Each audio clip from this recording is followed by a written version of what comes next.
Hey TLounge, what's up? It's Reggie. Welcome to Mondays. I finally got out of the weekend groove. I'm starting to do videos at my house now, so no more uniform. Sorry, sporting Ireland shirt for my girlfriend. Um.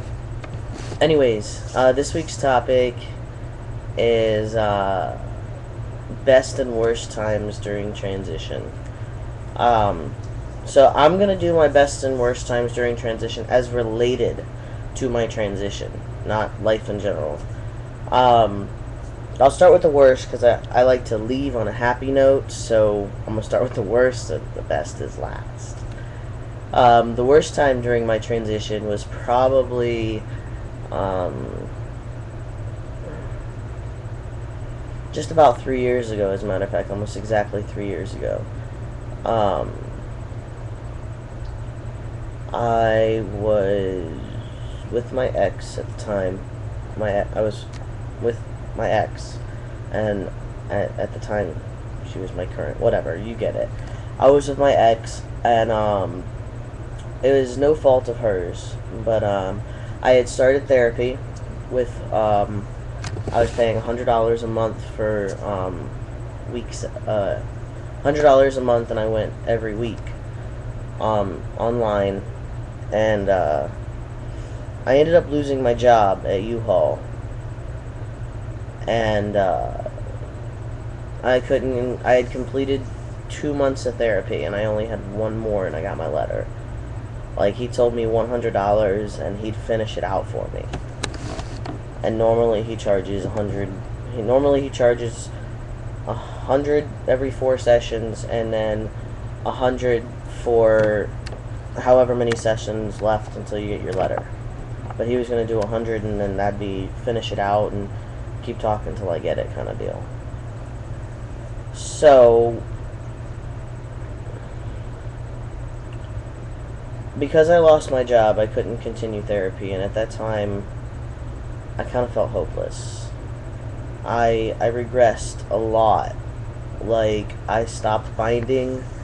I stopped caring whether I was called Reggie or the other name. Oh, excuse me. I stopped caring if I was called she. It just didn't. It didn't bother me anymore. Like, I was just like, you know what, fuck it, whatever. Life's a bitch. And so yeah, I was in a pretty bad place. I never got to the point of contemplating like suicide or hurting myself or something like that. I was just very depressed about it. And even though I could put a smile on and have a good time, I was still very depressed about the whole situation. And that went on actually for almost 2 years. I mean, it got better when I started dating my current girlfriend and everything, because she refused to call me she.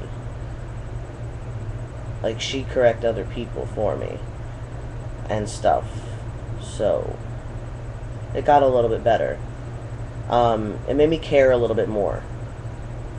And then the best time during my transition, obviously I got my T letter and started testosterone, and that's all well and great. But to be completely honest, the best time for me was probably when I realized that my insurance covers it. My insurance covers my transition, with the exception of top surgery or bottom surgery. It'll cover my hysterectomy and everything. So that's probably, I'm probably like, I'm lucky, I know that, because I know there's a lot of trans guys out there that they can't get shit covered. And that's honestly the best thing that happened, was my insurance covered it, because those financial problems that put me in that bad place before are not a problem anymore. I mean, I still have financial problems, but I put you know, my rent and my bills and my gas to get to work, that first. But my transition is my testosterone and everything is the first thing. My copay is $10, and it's the first thing I put money aside for other than the absolute necessities. If I don't have gas to go to the bar, if I don't have cover, fuck it. I got my tea. I'll see you guys next week.